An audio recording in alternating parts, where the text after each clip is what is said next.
देख रहे हैं जी न्यूज, आपके साथ हूं मैं रूबिका लियाकत। बहुत बहुत स्वागत है आपका विधानसभा चुनाव 2017 के सबसे बड़े शो वोटों की बारात में। आज आपको बताएंगे कि वोटों का धंधा है लेकिन गंदा है कैसे, क्यों उत्तर प्रदेश में चुनाव की जंग से ज्यादा जुबान की जंग हो रही है। लेकिन उससे पहले जहां जहां हो रहे हैं विधानसभा चुनाव, वहां की सारी बड़ी खबरें टॉप 25 में। यूपी के थाना भवन से बीजेपी विधायक सुरेश राणा पर चुनाव आयोग सख्त, विवादित भाषण देने के लिए पुलिस ने दर्ज किया केस। एटा में अखिलेश यादव की चुनावी रैली, कहा पहले राउंड के मुकाबले में कोई दम नहीं दिखा रहा।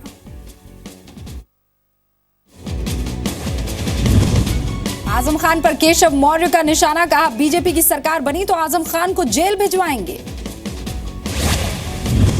मायावती पर विवादित बयान देने वाले दयाशंकर सिंह की पत्नी को बीजेपी का टिकट, लखनऊ की सरोजनी नगर सीट से चुनाव लड़ेंगी स्वाति सिंह।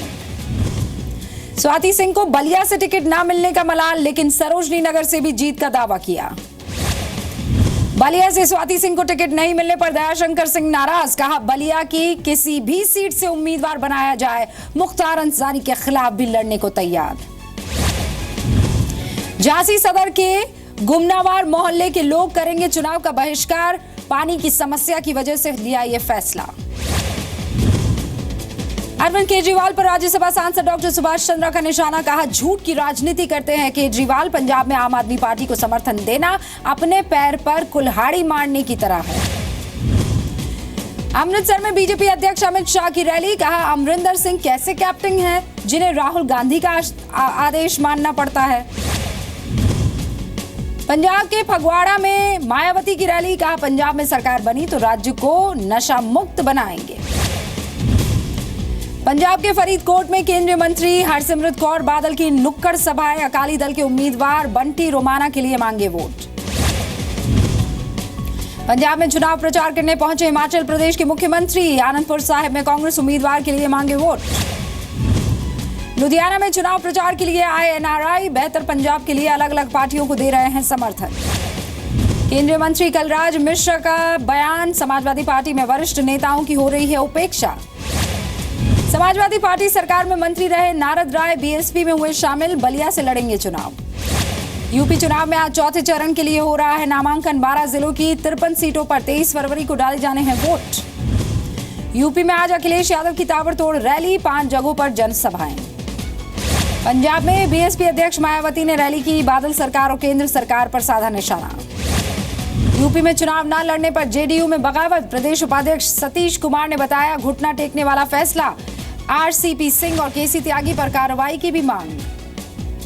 पंजाब के लुधियाना में चेकिंग के दौरान पुलिस को 70 लाख रुपए बरामद, चुनाव में धांधली के लिए नोटों के इस्तेमाल की आशंका। झांसी के गुमनावारा इलाके के लोग मतदान नहीं करने का ले चुके हैं फैसला, 16 साल से लड़ रहे हैं पानी की किल्लत से।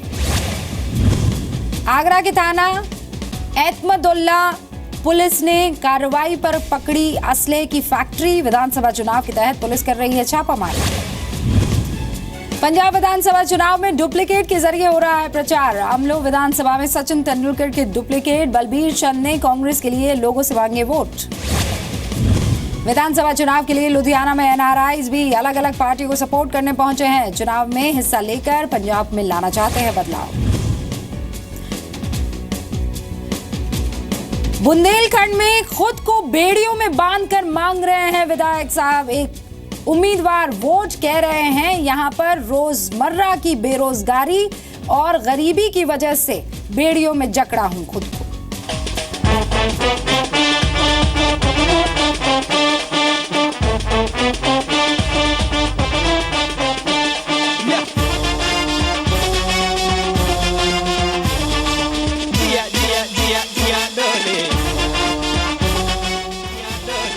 तफसील से आपको चुनावों की खबरें बता दें। उत्तर प्रदेश की सियासत में इस वक्त की सबसे बड़ी खबर आपको बता दूं, सूत्रों के हवाले से यह खबर आ रही है कि समाजवादी पार्टी और कांग्रेस के गठबंधन से नाराज मुलायम सिंह यादव 105 सीटों पर अपने उम्मीदवार उतार सकते हैं। आप इस बात को समझिए, 105 सीटों पर ही कांग्रेस के उम्मीदवार उतरने का फैसला गठबंधन के तहत हुआ था। मुलायम सिंह उन सीटों पर अपने उम्मीदवार उतार सकते हैं। जिन पर कांग्रेस अपने उम्मीदवार उतारने की बात कह रही है। समाजवादी पार्टी के उम्मीदवारों का टिकट इसी वजह से कट गया था क्योंकि आखिरी मोमेंट पर यह गठबंधन हुआ था। और आपको ये भी बता दूं कि कल ही मुलायम सिंह ने कहा था कि गठबंधन में जो 105 सीटें कांग्रेस को मिल गई है, उससे बताइए उन तमाम समाजवादी पार्टी के कार्यकर्ताओं का क्या होगा जिनको टिकट मिलनी चाहिए थी, जिनका टिकट कट गया है। ये वो लोग हैं जो कई वर्षों से पार्टी के साथ जुड़े हुए थे। बातचीत करने के लिए, खबर डिटेल में हम तक पहुंचाने के लिए विशाल पांडे हमारे साथ जुड़ गए, उनका रुख करते हैं। विशाल, आज ही आपने एक खबर भी भेजी थी कि मुलायम के लोग करके एक अलग से ऑफिस भी बन गया है, कार्यालय भी बन गया है। शिवपाल भी मुस्कुरा कर कह रहे हैं ये अखिलेश के लोग हैं, माफ कीजिएगा मुलायम के लोग हैं। तो ऐसे में अब ये मान लिया जाए कि इसी पार्टी में रहते हुए मुलायम के लोग अलग से रहेंगे और मुलायम के उम्मीदवार और कैंडिडेट अलग से रहेंगे। बिल्कुल रूबिका, जो गठबंधन की 105 सीटें कांग्रेस को गई हैं, मुलायम सिंह यादव इस गठबंधन से काफ़ी खफा हैं और जिसका बयान वो कल दे भी चुके हैं। और सूत्र ये बता रहे हैं कि मुलायम सिंह यादव ने अपने करीबी प्रत्याशियों से कहा है कि जिनको टिकट नहीं मिला है 105 सीटों पर गठबंधन की वजह से, कि वो निर्दलीय प्रत्याशी के तौर पर अपना पर्चा भरें या किसी और दल जैसे, चाहे वो लोकदल से कई प्रत्याशियों उनके करीबियों ने पर्चा भर भी दिया है। तो ऐसे कुछ सीटें हैं जो 105 सीटें कांग्रेस को गई हैं, उन सीटों पर मुलायम सिंह यादव ने ये कहा है। सूत्रों के हवाले से खबर आई, क्योंकि अब इस पर कोई ऑफिशियल निर्णय नहीं लिया गया है मुलायम सिंह यादव की तरफ से, लेकिन एक संकेत जरूर दिया गया है कि जो 105 सीटें कांग्रेस को दी गई है वहां पर समाजवादी पार्टी के जो प्रत्याशी थे वो जरूर चुनाव लड़े। रूबिका, अब नजर इस बात पर होगी कि बेटा पिता को मना पाता है इस मसले पर भी या नहीं, क्योंकि इससे पहले तो हर मसले पर मना लिया गया है, लेकिन अभी या क्या मास्टर स्ट्रोक होता है अखिलेश की तरफ से, देखना होगा। बहुत बहुत शुक्रिया विशाल जानकारी के लिए। वैसे चुनाव में कौन जीता कौन हारा ये जनता के वोट तय करते हैं, आप तय करते हैं, लेकिन नेताजी जो हैं इस फैसले के पहले ही एक और जंग करने लगते हैं, वो है जुबानी जंग। चुनाव जीतना चाहते हैं इसी जुबानी जंग से। अगर जुबानी जंग से चुनाव का फैसला होना होता तो जिसको जितनी तालियां उस वक्त मिल रही होती उस हिसाब से जीत तय हो जाती।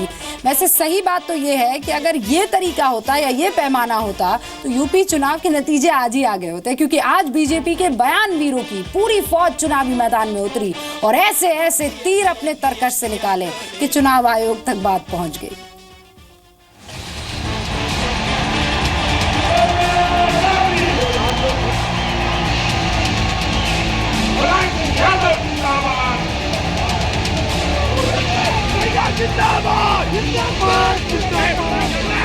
उत्तर प्रदेश में चुनावी माहौल के बीच चकल्लस और चर्चा के साथ जुबानी चीरहरण भी हो रहा है, जैसे बिगड़े बोल ही जीत की गारंटी है। सबसे पहले बात कृषि राज्य मंत्री संजीव बालियान की करते हैं, जो मथुरा में गए तो बीजेपी प्रत्याशी लक्ष्मी नारायण के लिए प्रचार करने, लेकिन जुबान से ही चुनावी जंग लड़ने लग गए।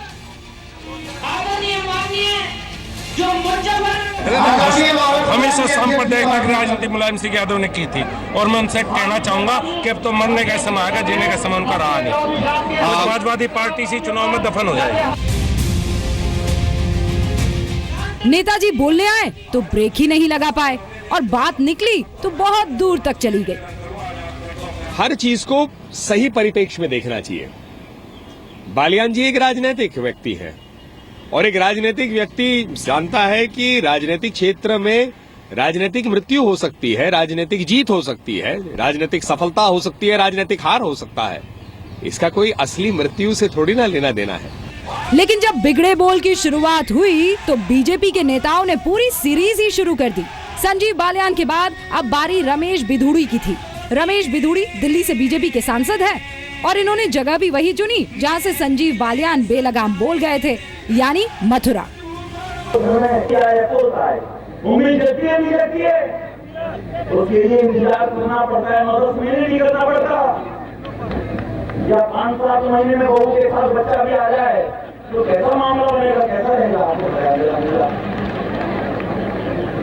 अब ये संस्कार तो कांग्रेस के खानदान में होते होंगे, मायावती जी के खानदान में होते होंगे, भारतीय संस्कृति में संस्कार नहीं है, इटली में संस्कार होते होंगे कि शादी के 5-7 महीने बाद पोती या पोती भी आ जाए।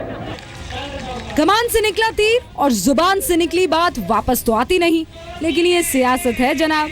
यहाँ एक पल में तोला तो एक पल में माशा। नेताजी के पास ये आखिरी हथियार तो है ही कि मेरी बात का गलत मतलब निकाला गया। ब्यूरो रिपोर्ट, जी मीडिया। विवादित बोल दीजिए, फिर उसके बाद कह दीजिए तोड़ मरोड़ के मीडिया पेश कर रही है, मेरी बात का गलत मतलब निकल रहा है। वैसे बयान वीरों और बयान बहादुरों के विवादित बोल का ये सिलसिला अभी थमा नहीं है, अभी तो बस शुरुआत हुई है साहब।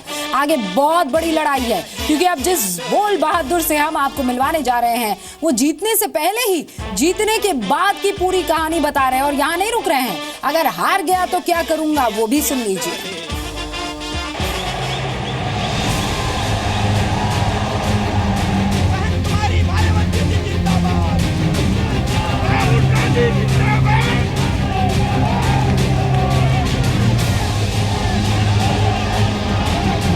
विवादित बोल की बयार चली तो बीजेपी के कुछ और नेता इसमें जुड़ते गए। अब की बारी शामली के थाना भवन से बीजेपी प्रत्याशी सुरेश राणा की। सुरेश राणा ने एक सभा में बोलते हुए जीत से पहले ही जीत के बाद की तस्वीर दिखा दी। तो देवबंद में, मुरादाबाद में कर्फ्यू लग जाएगा मित्रों।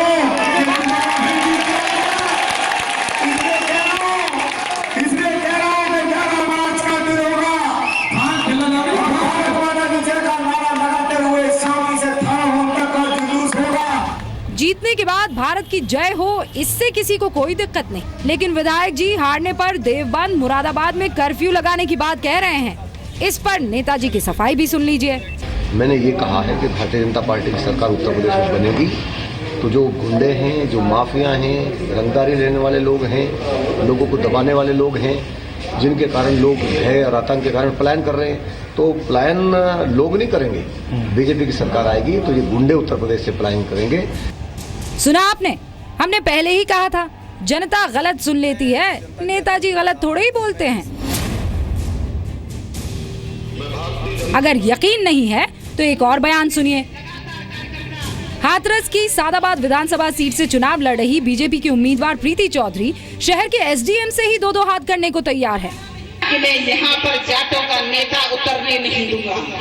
एसडीएम महोदय, या तो अपना दिमाग ठीक कर ले, वरना मैं भूल जाऊंगी कि मैं विधानसभा चुनाव लड़ रही हूँ और दो हाथ मेरे आपसे ही होंगे। अगर आप सोच रहे हैं कि नेताओं की ये जुबानी जंग अब थम गई तो आप गलत है।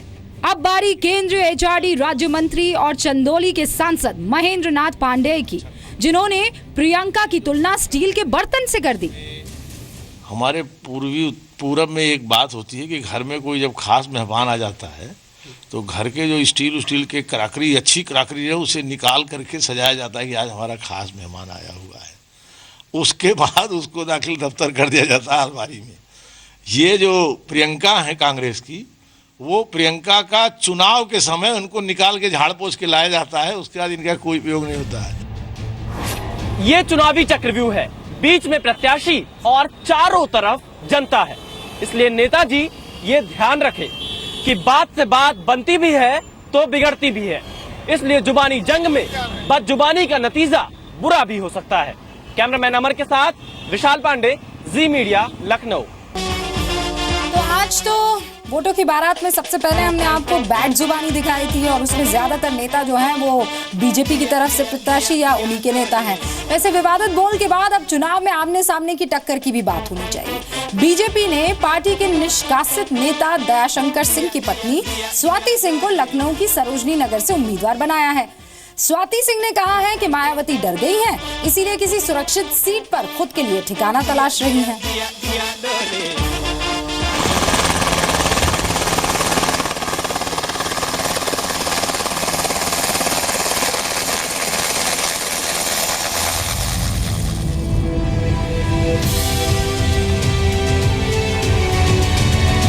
बीजेपी महिला मोर्चा अध्यक्ष स्वाति सिंह का वो ऐलान आपको याद होगा जब उन्होंने अपने पति दयाशंकर के लिए लड़ाई लड़ते हुए कहा था कि मायावती उत्तर प्रदेश में जहां से चुनाव लड़ेंगी उनके खिलाफ खड़ी होंगी।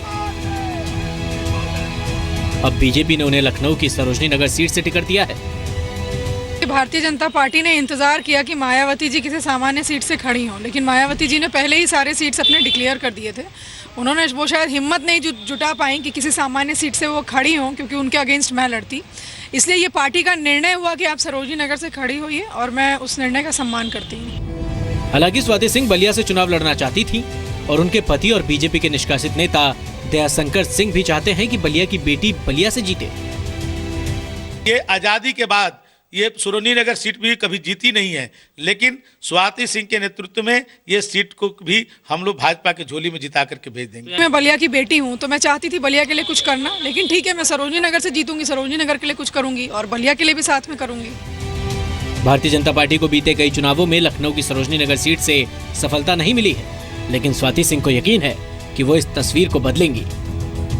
बलिया की बेटी हूँ नो डाउट, लेकिन इस बलिया की बेटी को पूरे देश ने जो प्यार दिया, जो सम्मान दिया, शायद वो इतिहास में ऐसा कभी हुआ नहीं है।